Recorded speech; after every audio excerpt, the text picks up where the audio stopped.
அன்பர்களுக்கு வணக்கம்.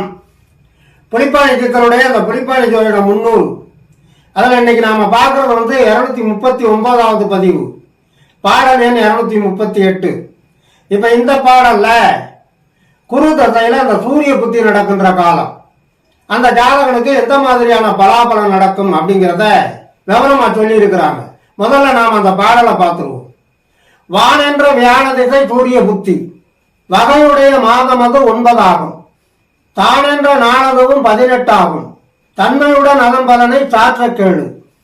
வான் என்ற பரதேசி ஆகி போவான், பாங்கான மடபதியில் குருவாய் ஆவான்.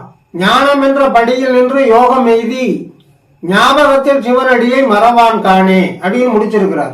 முதலடியில சொல்ற போது வான் என்ற வியாழ திசை சூரிய புத்தி, அதாவது குரு பகவானுடைய திசையில சூரிய பகவானுடைய புத்தி காலம், வகையுடனே மாதம் அது 9 ஆகும், 9 மாசம்.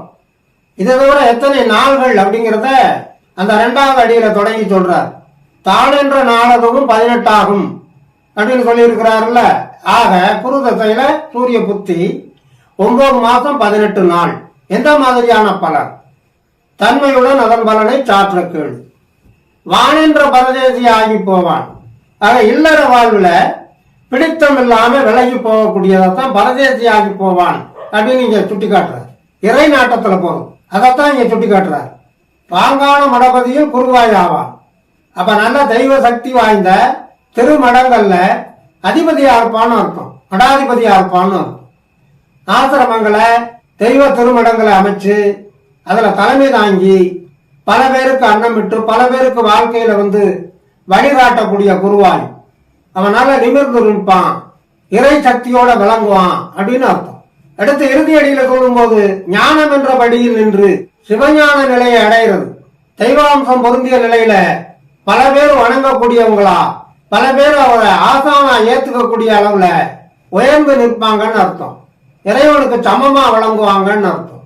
ஞானம் என்ற படியில் நின்று யோகம் எய்தி தன்னுடைய 5 புலன்களையும் கட்டுப்பாட்டுக்குள்ள கொண்டுகிட்டு சாதனைகளை புரிகிறது, அட்டமா சித்திகளை எய்துகிறது. இந்த மாதிரி யோக நிலையை எய்தி ஞாபகத்தில் சிவனடியை மறவான் காணே அப்படின்னு முடிச்சிருக்கிறார். எந்த நேரத்திலையும் ஒவ்வொரு நொடிக்கும் அந்த நமச்சிவாய என்கிற அந்த பஞ்சாட்சரத்தை ஓதிக்கொண்டே சிவனடியை சிவ சிந்தனையை எய்தி உயர்ந்த நிலையிலே பல பேருக்கு வழிகாட்டக்கூடிய ஞான குருவாக விளங்குவான் அப்படின்னு அர்த்தம். எவ்வளவு உயர்ந்த நிலை எய்தாலும் சிவனடியை மறவாமல் இருப்பான் அப்படின்னு அர்த்தம்.